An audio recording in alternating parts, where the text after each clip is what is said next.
Have you ever stopped to think about why that person at work, who barely knows how to do the basics, manages to get everyone to obey, while you, with all your competence and intelligence, have to repeat things 3 times and are still ignored?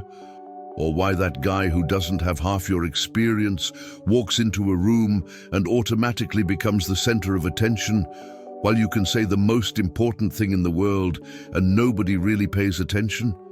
The answer will irritate you. It will bother you, but it's the starkest truth you'll hear today. It has nothing to do with competence, intelligence, or even what you say. It has to do with 7 specific gestures of body language that these people master, consciously or unconsciously, and that automatically put you in a position of command over anyone around you. And look, these gestures are so powerful, so primitive in the way they affect the human brain, that they were considered forbidden in certain contexts of psychological manipulation. Because when you know how to use them, you literally control how people react to you without having to say a word. Machiavelli observed these patterns 500 years ago in princes who ruled empires through sheer physical presence. He saw that politics guided by reality, not ideals, recognized a brutal truth. Humans obey perceived power, not logic, and power is perceived first through the body, not words. Here's the part that will make you rethink your entire career, all your relationships, all the times you've been ignored or left behind. You may be right about everything. You may be the most qualified person in the room. You may have the best ideas. But if your body language is communicating submission, none of that matters. Absolutely none. People will ignore you, interrupt you, dismiss your contributions, and obey someone less competent who simply knows how to occupy space, how to move, how to use their body to trigger in the brains around them that primitive recognition of "this person commands, I obey." And the worst part, you're delivering submission all the time without realizing it. Every quick nervous movement, every apologetic gesture, every time you shrink your body trying not to bother anyone, every time you respond immediately like a trained dog, all of this is programming the brains around you to categorize you as inferior, as someone who follows orders instead of giving them. It's not your fault. Nobody taught you that there's a language prior to words, a first language of power that governs all human interactions. But now that you're about to learn, ignorance is no longer an excuse. Either you master these 7 gestures and start having your commands obeyed, or you remain in the dark, being manipulated by those who already know the game. And look, I'm not talking about abstract theories or barroom philosophy. I'm talking about specific practical techniques that you can start using today and see immediate results. How to move with deliberate slowness that forces attention and respect. How to occupy space in a way that establishes automatic territorial dominance. How to use immobility to create unbearable psychological pressure. How to control visual hierarchy through head position. How to use strategic pauses that make your words worth their weight in gold. How to maintain emotional ambiguity that leaves everyone around you trying to please you. How to touch confidently in a way that proves you have the right to command. Each of these techniques was observed by Machiavelli in the corridors of power during the Renaissance, has been confirmed by modern studies in neuroscience and social psychology, and is being used right now by people around you to control your reactions. You just didn't realize it until now. Because in the next few minutes, you're going to learn exactly what they're doing, and more importantly, how you can do it better. The calculated use of force through dominant presence is not a gift. It's a skill that can be learned, practiced, and mastered. And when you master it, the world changes completely. Suddenly, you're no longer begging for attention. You command attention. You're no longer asking to be heard. People fall silent when you speak. You're no longer being left behind. You're in the lead where you should always have been. So if you're tired of being ignored, tired of seeing less qualified people bossing you around, tired of being right but having zero power to do anything with that right, pay attention for the next few minutes, because these 7 forbidden gestures of body language will give you the power your competence deserves, but that your weak presence was sabotaging. If something inside you awakened while listening, don't ignore that feeling. This channel isn't about videos. It's about memories. Remember who you were before the fear, before the exhaustion, before the silence. Each new video here is a different reflection of your own soul, an invitation to understand what the world never taught you. The power you seek outside has always been within you. If you feel that this journey speaks to what lives silently within you, sign up now. Not to follow yet another creator, but to reconnect with something the world tried to make you forget. Because here, every word was made to heal, each reflection to awaken, and each video serves as a reminder. You are not alone on the path back to yourself. Click on subscribe and turn the algorithm into a daily reminder of who you really are. And if you're subscribed to the channel, we have a bonus in the first pinned comment. Look, there's a truth nobody likes to hear, but it needs to be said bluntly. The world doesn't work the way we were taught in school. You know that story about how being intelligent, studying hard, and being a good person is enough to get what you want. Well, that narrative is more full of holes than an old sieve. The stark reality is very different from what they portray. It's no coincidence that you've probably seen less prepared, less dedicated, and even less competent people occupying positions of power while you, with all your qualifications, wait for your turn. And worse, that turn may never come if you continue to believe that the game is played only on technical merit. The truth is that there are invisible rules governing human relations. Rules that nobody teaches you in college or in training courses. These rules were observed centuries ago by thinkers like Machiavelli, who saw that politics and life in society is guided by reality, not by romantic ideals. The world responds to what works, not to what should work. While you wait to be recognized for your impeccable resume, there are people out there commanding crowds with nothing more than presence and attitude. The problem is that we've been conditioned to believe in a kind of perfect meritocracy, where everyone receives exactly what they deserve based on effort and competence. But just look around to realize that this is nothing more than a well-told fairy tale. Decisions based on real human nature show that people don't choose who to follow through a rational analysis of resumes and certificates. They obey primitive signals, impulses that come from deep regions of the brain, places where logic has no place. You can have 3 master's degrees and speak 5 languages, but if you don't know how to project authority with your body, you'll end up taking orders from someone who barely finished high school. Does it seem unfair? Of course it does. But justice is a concept created by civilization. Human nature operates at much older and more brutal frequencies. What governs the social game is not what you know, but how you present yourself. And this affects everyone because it confronts the comfortable idea that doing the right thing is enough. Machiavelli realized this by observing princes and leaders. Many of them were neither the wisest nor the most virtuous, but they knew how to use the appearance of virtue and the power of their presence to maintain control. It is in this gap between the ideal and the real that the difference between commanding and obeying lies. And here's the part that really hurts. While you're worried about doing everything right, being fair, and treating everyone well, there are people using those same good intentions against you, not because they're necessarily bad people, but because they've grasped something you haven't fully understood yet. The end justifies the means when it comes to achieving positions of influence.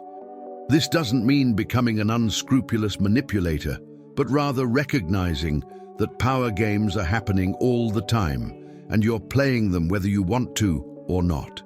The difference is that some play knowing the rules, while others think it's enough to be nice and wait for the reward to fall from the sky. Constant adaptability is the name of the game. Those who don't adapt to the reality of human interactions end up falling behind, complaining about injustice while others advance. And you know what's most curious? Many people who are at the top today didn't get there because they were technically better. They got there because they understood that influence is built with presence, with attitude, with the ability to make others feel that you are the one who should be followed. Is it uncomfortable? Yes. Is it true? Also yes. And it is precisely this discomfort that prevents most people from seeing what is really happening in the power dynamics around them. Have you ever stopped to think about why that colleague who barely knows how to do the basics of the job is the one giving the orders in the meeting? Or why that person with half your experience manages to get everyone listening when they speak, while your brilliant ideas go unnoticed? The answer will surprise you and maybe even irritate you a little. It has nothing to do with intelligence or qualifications. What these people have is something you've probably neglected your whole life: presence. They master the art of making others feel on an almost unconscious level that they are figures of authority. And look, this isn't magic or luck. It's pure biology working in their favor. Machiavelli observed this centuries ago in the corridors of power.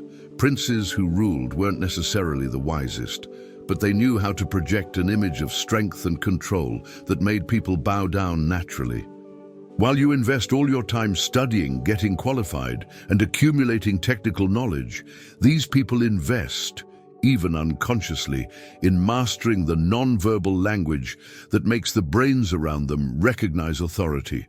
And here's an uncomfortable truth: in a contest between technical competence and dominant presence, presence almost always wins, because humans obey perceived power, not logic.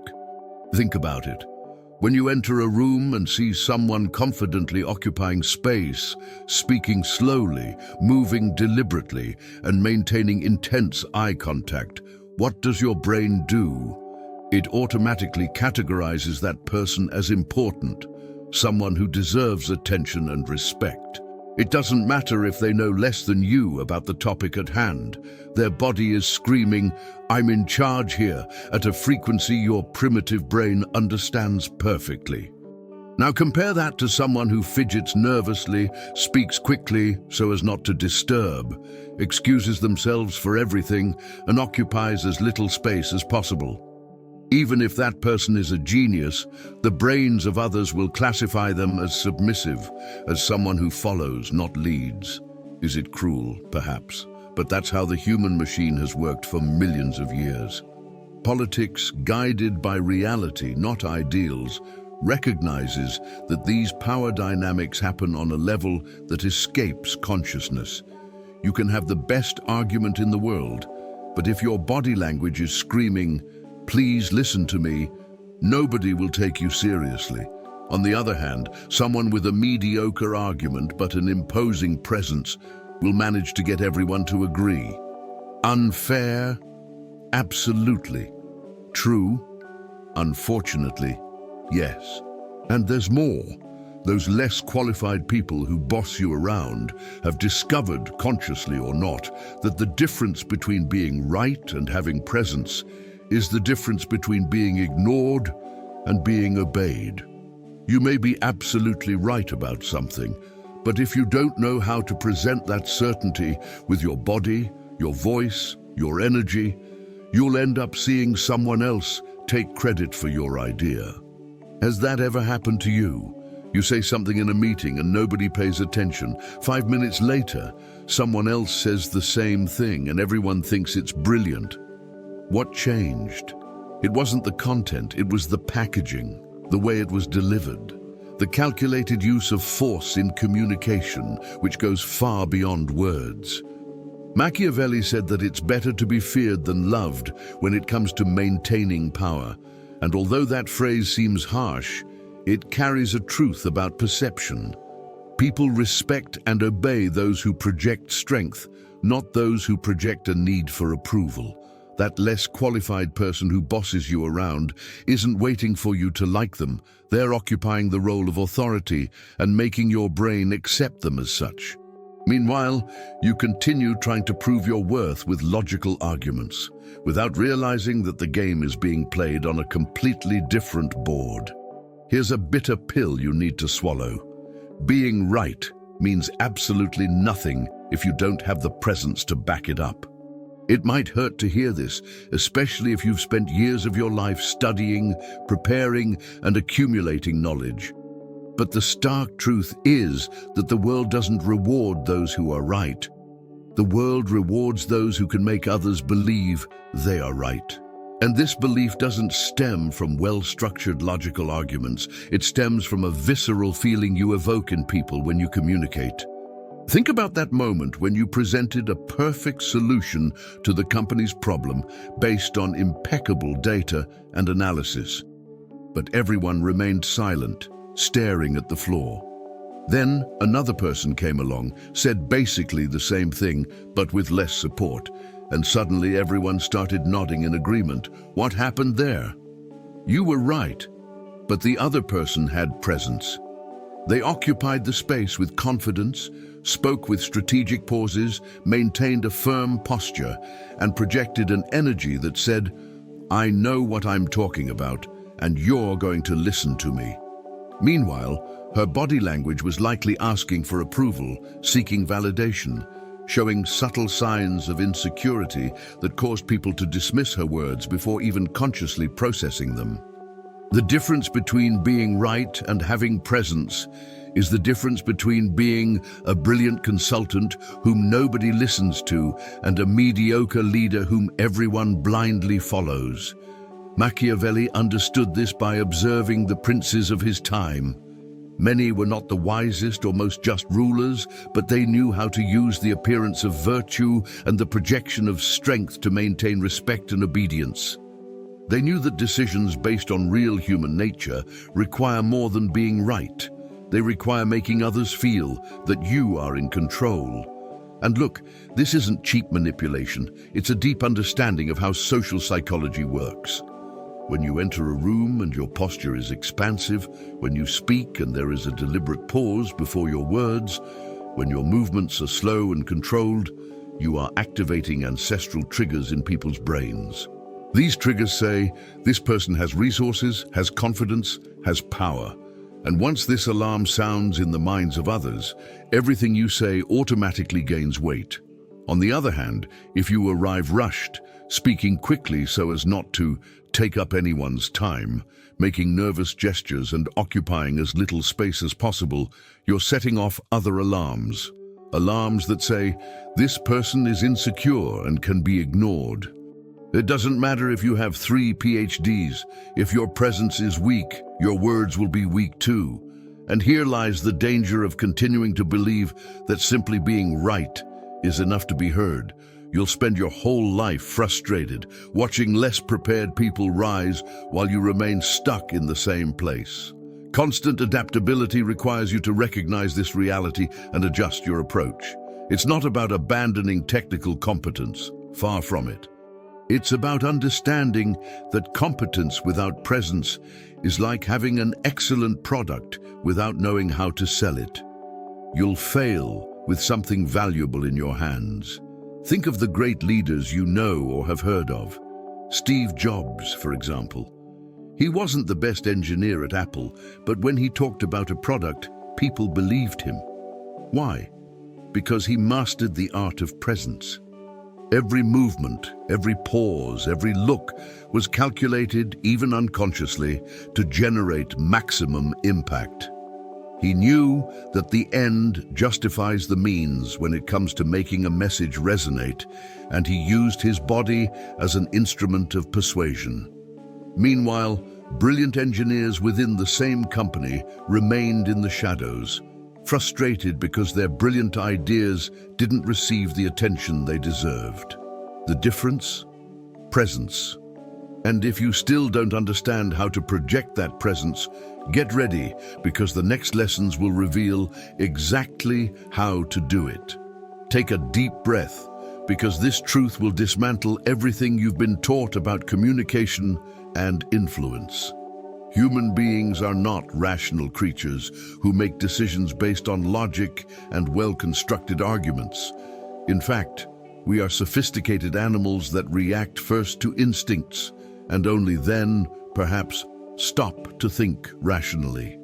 And the most powerful instinct of all, when it comes to social relationships, is the automatic recognition of hierarchy and power. You can have the most solid argument on the planet based on statistics, scientific studies, and detailed analyses. But if the person in front of you perceives you as inferior on the social scale, none of that will matter. Their brain has already decided that you don't deserve to be taken seriously before you even finish the first sentence. Sounds brutal? That's because it is brutal. Machiavelli observed this in the political courts of the Renaissance. Princes who, commanded by presence, managed to make subjects accept absurd decisions, while wise advisors were ignored if they didn't know how to project authority. Politics, guided by reality, not by ideals, recognizes that power is not about being right, it's about being perceived as powerful. And this realization happens in the blink of an eye before a single word is exchanged. Here's a thought experiment that will clarify everything. Imagine two people giving you the same instruction.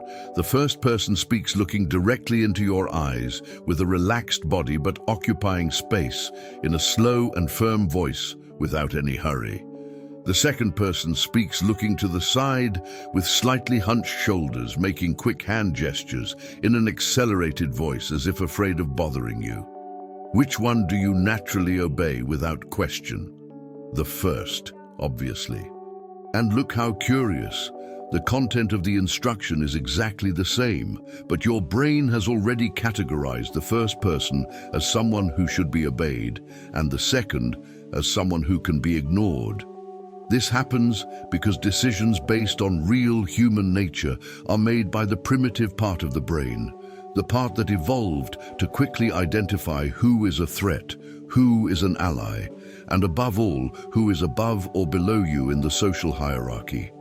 This part of the brain doesn't understand logic or arguments. It only understands signals of dominance and submission.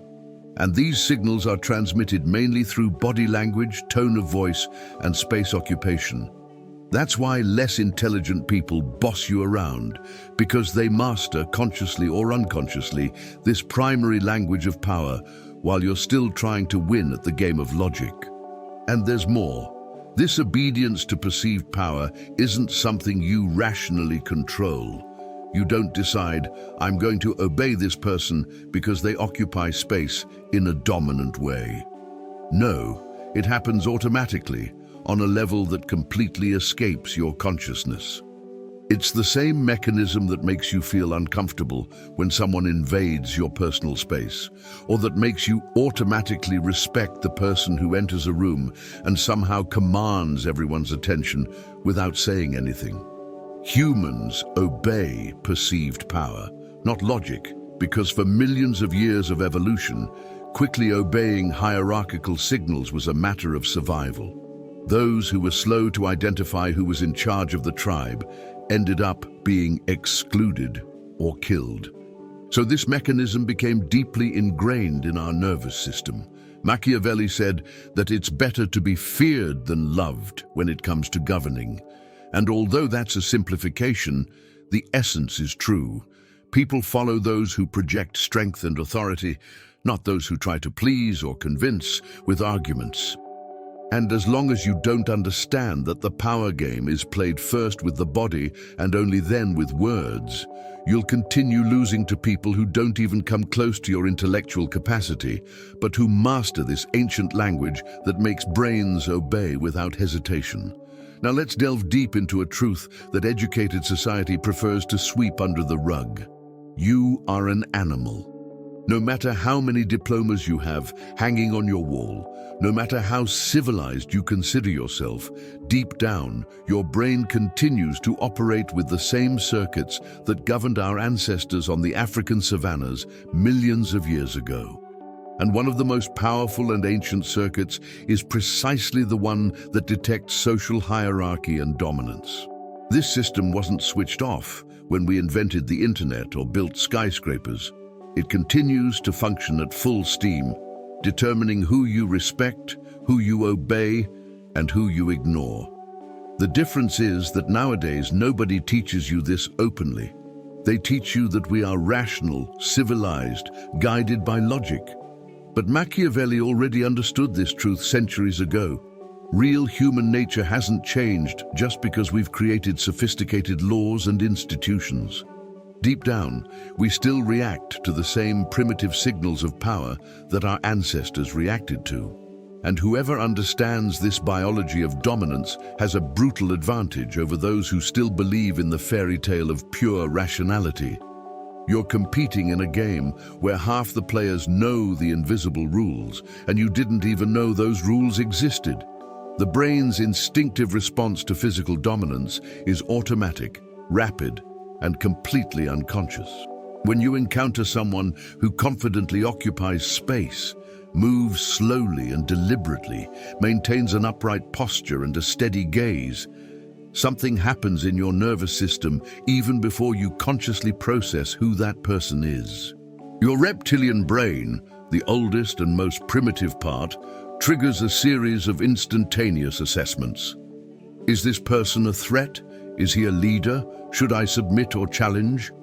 And most of the time, when the signs of dominance are clear, your brain chooses automatic submission, not because you are weak, but because for millions of years, unnecessary conflict with dominant individuals was too dangerous.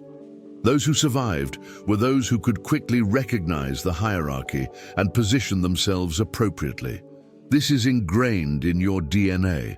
That's why when you encounter someone with a dominant presence, you feel a slight tension, a desire to please, an impulse to seek approval. You don't decide this rationally, your body decides for you. And what's most fascinating is that it works both ways. When you project signals of dominance, the brains around you automatically respond with deference and respect, even if people aren't consciously aware of why they're reacting that way. And here lies one of the most powerful secrets you will learn: how the body defines who commands and who obeys before words. Before you open your mouth, before you present your impeccable resume, before you demonstrate your technical competence, your body is already communicating your position in the social hierarchy. If you enter a room with hunched shoulders, quick and uncertain steps, a fleeting gaze and restrained gestures, you have just told everyone, I am submissive. You can ignore me. If you enter with relaxed but open shoulders, firm and deliberate steps, a direct gaze and controlled movements, you have said, I belong here, pay attention. And other people's brains pick up these messages in a tenth of a second. Machiavelli observed this in princes who commanded by presence. Many of them were not the strongest physically, nor the most intelligent, but they knew how to use their bodies to convey unquestionable authority. They understood that virtue, this mixture of skill, strength, and presence, needed to be visible, tangible, felt by others. It's no use being competent if that competence isn't accompanied by physical signs of power.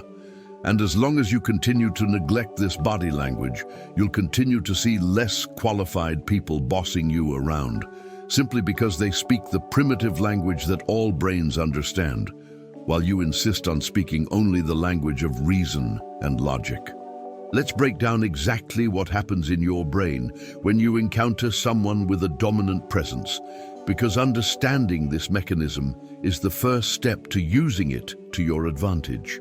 The moment you cross paths with a person who projects physical dominance, whether in a meeting, in the hallway, or on the street, a specific part of your brain called the amygdala triggers an instant alert.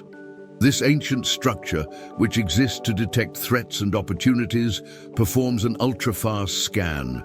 Relative size, posture, facial expression, speed of movement, space occupation.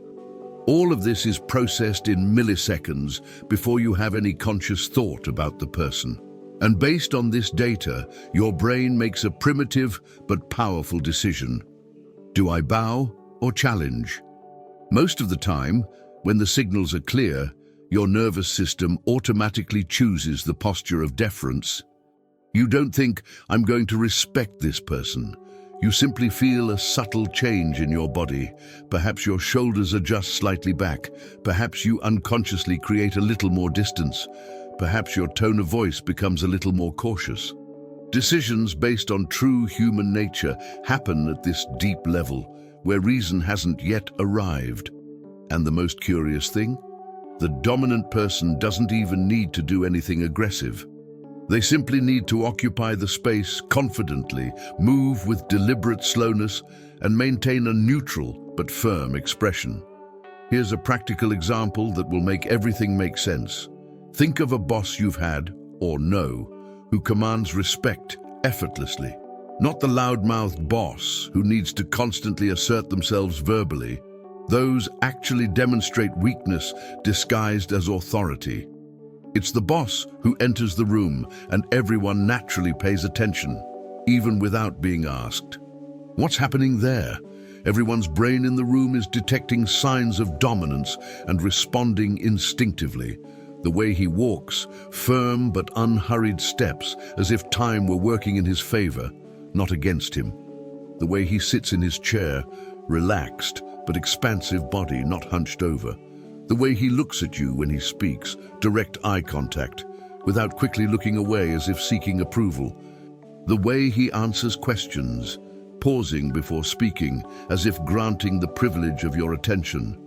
All of this triggers a cascade of neurotransmitters in your brain that automatically puts you in a state of receptivity and obedience.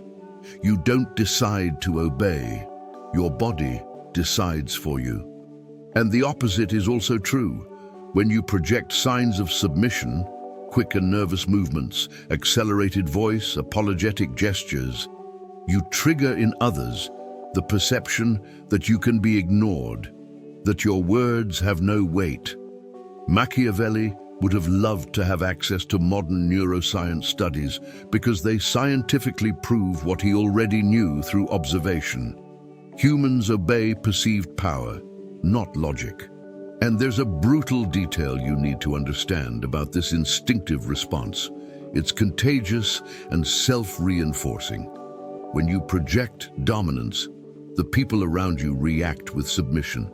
And when they react with submission, it reinforces your own perception of power, making you project even more dominance. It's a virtuous cycle that feeds on itself. On the other hand, when you project submission, people react with indifference or even contempt. And this reaction makes you feel even less confident, creating a vicious cycle that sinks you further and further into the social hierarchy. It's the calculated use of force in its purest form. You don't need to use physical violence or shout. You just need to understand how your body can flip the right switches in other people's brains. How the body defines who commands and who obeys before words is an inescapable reality that governs everything from the corporate boardroom to the corner bar. Wherever humans meet, these primitive dynamics of dominance and submission are operating behind the scenes, and most people live their entire lives without realizing they're constantly sending signals of submission, wondering why on earth nobody takes them seriously. The answer is literally imprinted on their bodies, in every nervous gesture, every hurried step, every glance that averts too quickly. Now pay attention to this truth that will completely change how you view your daily interactions. Before you say anything, before you present your brilliant arguments, before you show your credentials, your body has already told a complete story about you. And worse, or better, depending on how you use this information, people have already made a decision about whether to obey you or ignore you. All of this happens in the first 3 to 7 seconds of any interaction. It is in this very short space of time that the brains around you make an instantaneous assessment. Is this person dominant or submissive? Do they deserve my attention, or can I discard them? And look at this wonderful absurdity. This assessment is not made by the rational part of the brain. It is made by the primitive part, the one that evolved to ensure survival in hostile environments. That's why you can be the most qualified professional in the room. But if you enter with quick and insecure steps, slightly hunched shoulders, and a look that seeks approval, you have just programmed all the brains present to categorize you as submissive, can be ignored. Isn't that fair? Of course not. But remember what Machiavelli taught: politics guided by reality, not by ideals. And the reality is that your body is communicating with the primitive brains of other people in a language you probably didn't even know existed. Let's take a concrete example that has probably happened to you. Two people enter a meeting room at the same time. The first person enters slowly, makes an almost imperceptible pause at the door as if assessing the situation, walks with firm steps to their chair, sits down occupying all the available space, places their arms relaxed but open on the table, and only then gives a slight nod of the head, acknowledging those present. The second person enters quickly, almost as if apologizing for existing, goes straight to the nearest chair without looking much to the sides, sits down, shrinking their body to occupy the minimum amount of space, crosses their arms defensively, and immediately begins to nervously fidget with a pen. Question: which of the two do you instinctively respect more? Which of the two do you imagine has more authority? That's right. And look how curious. You don't know anything about them yet. You don't know their background, experience, or competence, but your brain has already decided who commands and who obeys. The first person activated all the markers of dominance: deliberate slowness, confident occupation of space, controlled movements. The second one activated all the markers of submission: haste, a sign of anxiety, a hunched body, minimizing presence, restlessness, visible nervousness. Since the body defines who commands and who obeys before words are even spoken, it's a chemical and neurological dance that happens automatically without anyone needing to consciously think about it. And here comes the part that will give you incredible power if you pay attention. You can reprogram these signals. It's not something fixed, immutable. The difference between projecting dominance or submission is literally in some simple adjustments in how you move, occupy space, and control your body. But there's a huge catch. You need to do this genuinely, not forced. Because if you try to fake confidence without really feeling it, your body will leak contradictory signals that people will unconsciously pick up on. And then you seem fake, which is worse than seeming submissive. The key is understanding that constant adaptability means training your body to naturally adopt dominant postures until they become automatic. Think of how a method actor prepares for a role. They don't pretend to be the character, they become the character. Same thing here. You won't fake to be dominant, you'll train your nervous system to operate at that frequency. And when you manage to do that, when you can enter a room and your body naturally projects calm, control, confident occupation of the space, you will see a radical change in how people treat you. Suddenly your ideas become smarter. Your words gain weight. Your decisions are questioned less often. Nothing has changed in the content. The packaging has changed. And as Machiavelli well knew, the appearance of virtue sometimes matters more than virtue itself. Machiavelli wasn't an armchair theorist, philosophizing about how the world should be. He spent his days observing princes, dukes, popes, and all sorts of powerful figures of the Italian Renaissance, meticulously noting what worked and what didn't in practice. And do you know what one of his most brutal discoveries was? That the most effective rulers weren't necessarily the most virtuous, the most intelligent, or the most just. They were those who knew how to command through presence, who understood that the end justifies the means when it comes to maintaining power and respect. He observed princes who could barely read, but managed to make experienced generals bow with just a look. He saw leaders who made mediocre decisions, but whom no one dared question because their presence in the room stifled any thought of defiance. And he also saw brilliant advisors being completely ignored because they didn't know how to project authority with their bodies. These observations were not philosophical abstractions. They were field reports on how power really works when you strip away all the layers of romanticism and idealization. Machiavelli realized that decisions based on real human nature require understanding that people don't follow those who should lead. They follow those who appear to be leading. And appearing here isn't about deceit. It's about effective nonverbal communication. One of the most fascinating cases Machiavelli analyzed was that of Cesare Borgia, a prince who built and maintained power not through eloquent speeches or philosophical treatises, but through a blood-curdling presence. Borgia would enter a room and silence would naturally fall. Not because he shouted or threatened. In fact, he often spoke little, but every movement he made was calculated, slow, deliberate. He occupied space as one occupies a throne that had always belonged to him. He maintained eye contact until the other person looked away first. He answered questions with long pauses, as if granting the privilege of his attention. And most impressively, he knew it was better to be feared than loved when it came to maintaining control. But he also knew it was crucial to avoid being hated. Therefore, his presence was deliberately ambiguous. You never knew exactly what he was thinking or planning. This unpredictability, combined with dominant body language, created an aura of power that made people obey almost automatically. Machiavelli was fascinated by this because he saw in practice how the calculated use of force, not brute force, but psychological force expressed through presence, was infinitely more effective than any other tool of power. A prince who needed to shout had already lost.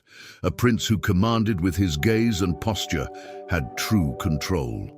And here's the lesson that transcends centuries and reaches you today.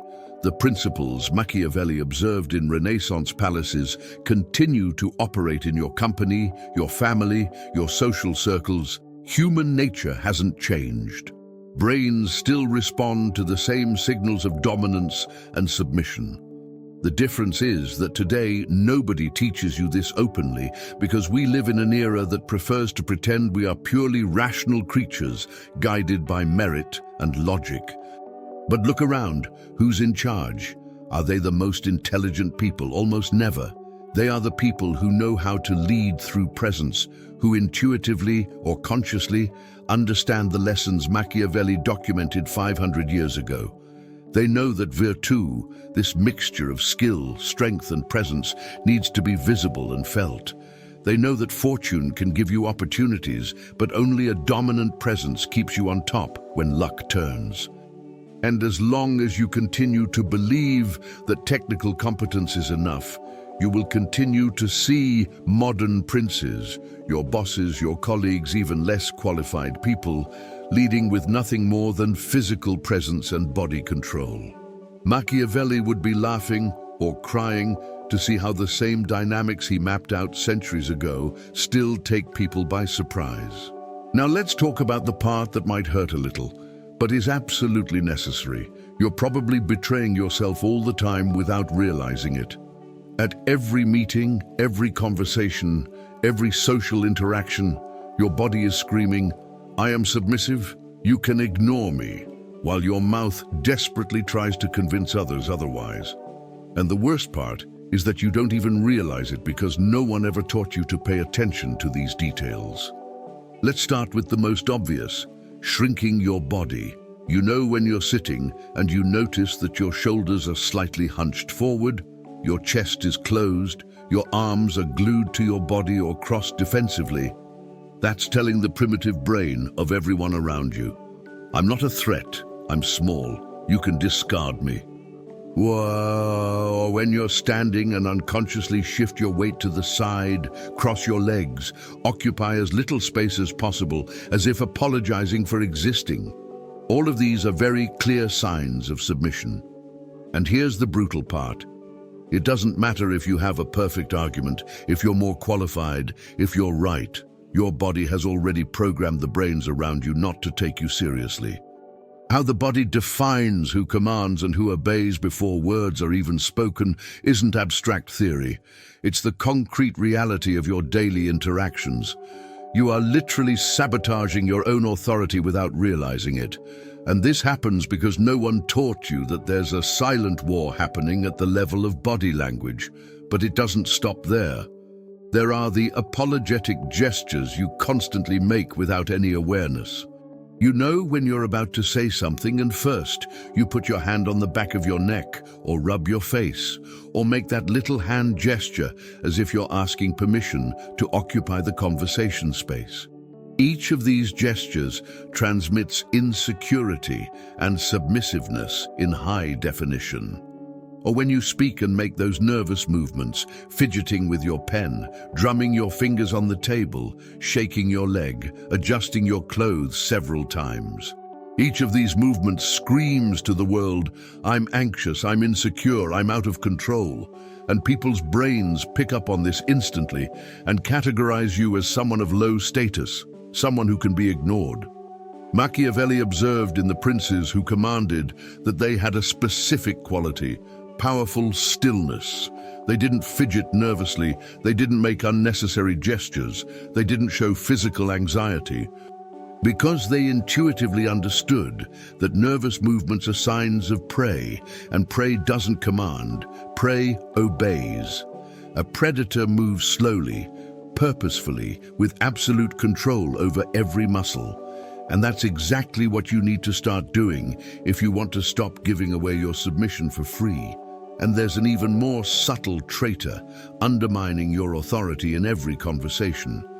The difference between requests and orders in your body language. Pay attention the next time you ask someone for something. Do you make firm eye contact or look away? Does your voice end the sentence rising in tone, as if it were a question even when it isn't, or falling, like a definitive statement? Do you lean slightly forward as if seeking approval, or keep your body firm and relaxed as if expecting to be obeyed? These tiny details make a brutal difference between being taken seriously or being ignored. When you ask for something with submissive body language, voice rising at the end, gaze averting, body leaning in seeking approval, you've transformed an order into a request, and requests can be ignored. On the other hand, when you communicate something with dominant body language, firm voice falling at the end, direct and sustained gaze, still and relaxed body, even a polite request becomes an order that people feel compelled to obey. Not because you're aggressive, but because you've activated primitive circuits of obedience to authority. Constant adaptability means recognizing these destructive patterns in your own behavior and consciously beginning to correct them. And look, at first it will seem strange, even artificial, but with practice these new patterns become natural, and suddenly you realize that people simply obey you more. Let's dissect in surgical detail the 3 biggest killers of your authority, because until you understand exactly how you're sabotaging yourself, there's no way to fix it. First, shrinking your body. This isn't just about bad posture that your mother kept nagging you to correct. It's about how much physical space you're willing to occupy in the world. And that number directly communicates how much social and hierarchical space you believe you deserve. When you sit in a chair and automatically pull your arms close to your body, cross your legs tightly, hunch your shoulders forward and shrink your chest, you're literally making your body smaller. And you know what every primitive brain around you understands when it sees that? This person is trying not to be noticed, is trying to disappear, doesn't represent a threat or authority. It's the complete opposite of what the princes Machiavelli observed did. They occupied space as if the space belonged to them by divine right.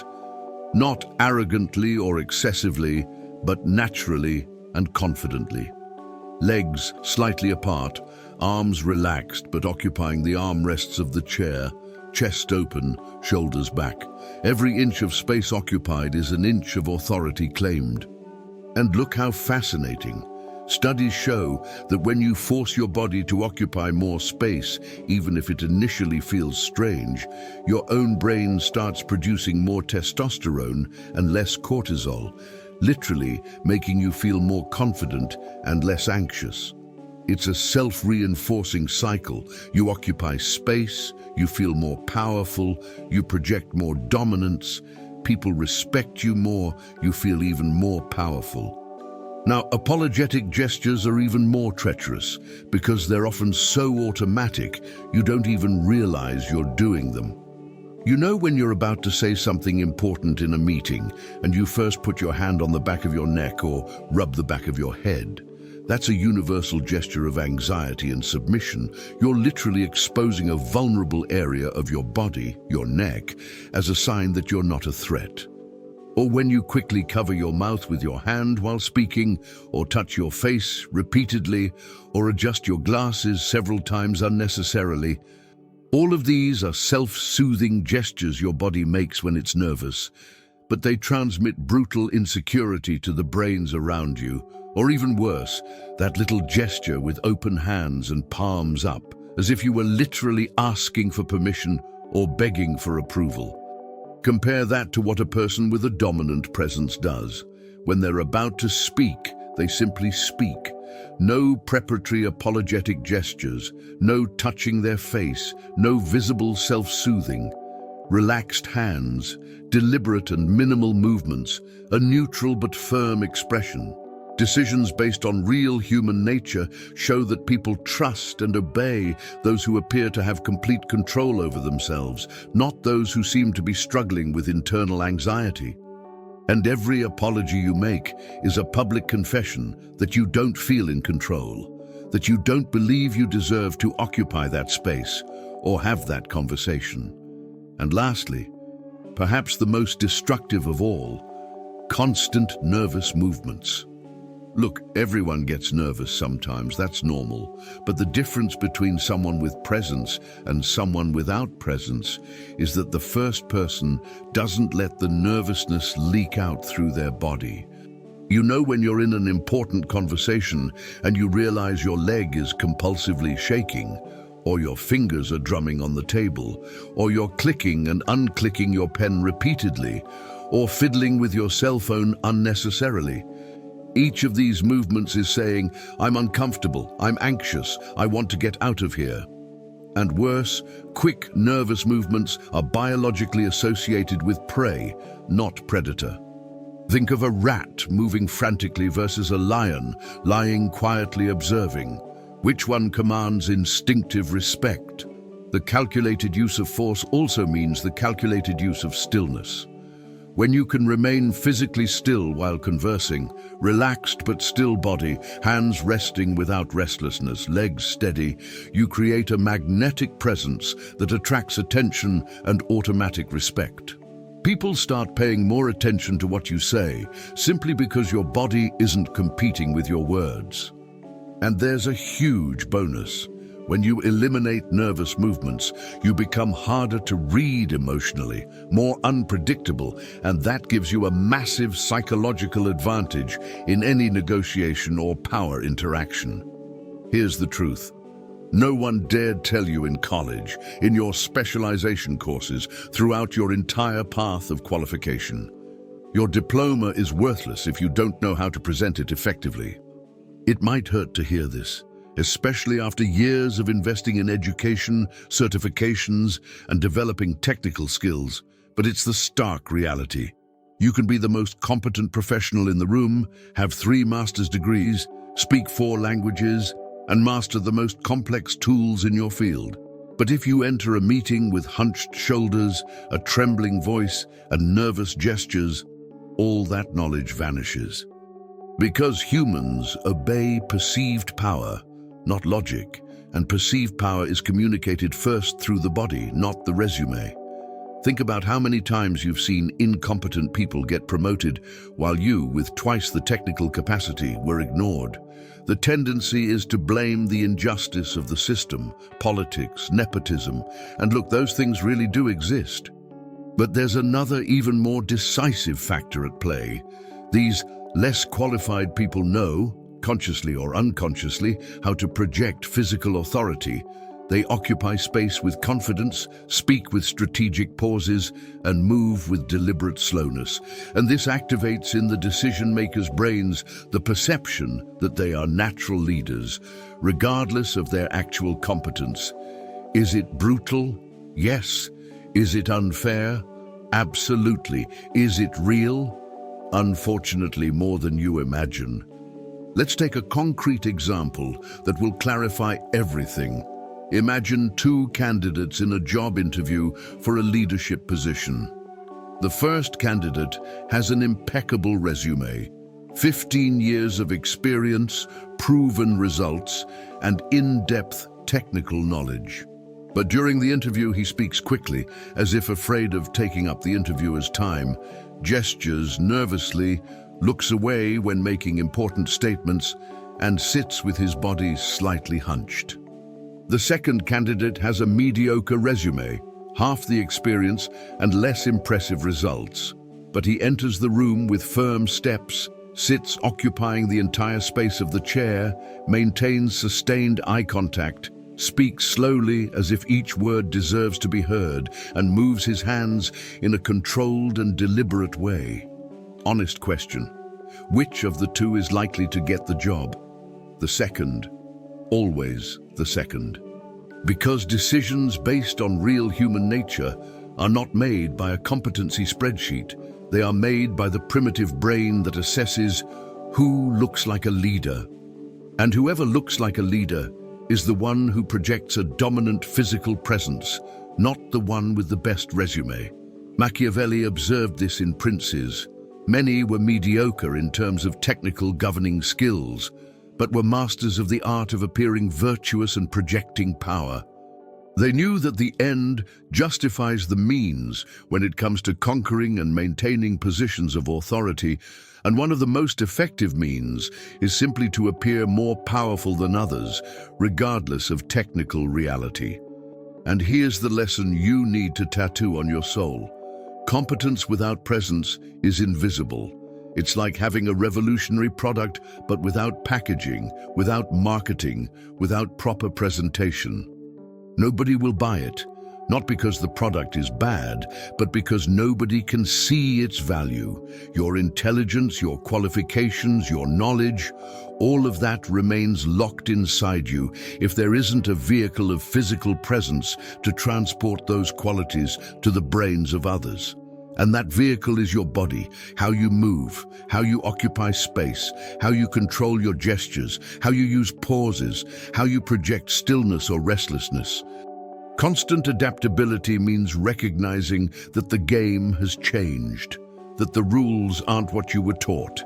It's not about abandoning technical competence, for God's sake, keep developing your skills. But it's about adding the layer of dominant physical presence that will make those skills finally seen, respected, and rewarded. Think of Steve Jobs again. The guy wasn't the best engineer at Apple, but when he presented a product, the world stopped to watch. Why? Presence. Every calculated movement, every dramatic pause, every deliberate gesture. He transformed technical presentations into power performances.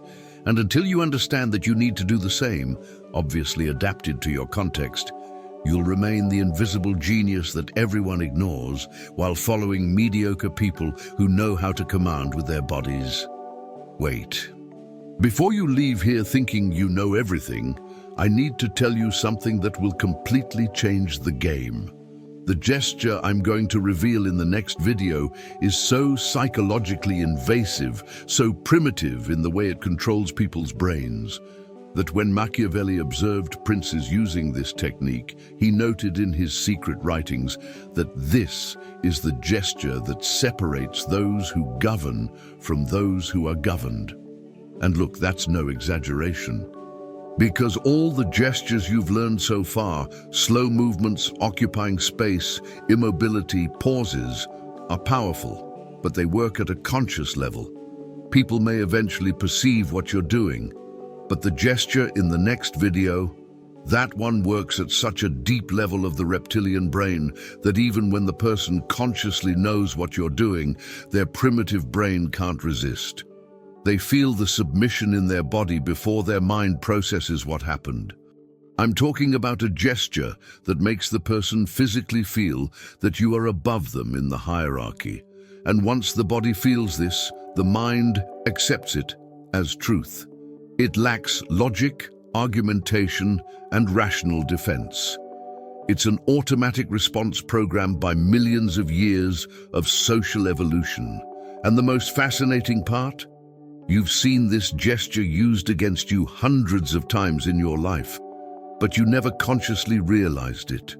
That boss who intimidates you without yelling, that person everyone obeys without question, that leader who enters a room and automatically becomes the center of attention, they're all using the gesture in the next video. And now, you're going to learn exactly what, how, and when to use it. But I'm warning you, once you learn it, you won't be able to unsee it. You'll start identifying it happening everywhere, on TV, in meetings, in conversations around you. And then you'll have to choose, continue being a victim of this gesture, or start using it strategically. So click on the next video now, because every second you delay is another second where someone is using this gesture against you without you even realizing it. And trust me, after you know, you'll wonder how you ever lived your whole life without this information. You'll understand why you were always ignored when you should have been listened to, why you always obeyed when you should have been in command. The answer is in the next video. And before you click, subscribe to the channel and activate the notification bell right now, because this is just the beginning of a series of content about power, influence, and dominance that most people will never have access to. Click subscribe, activate notifications, and then go to the next video. See you there.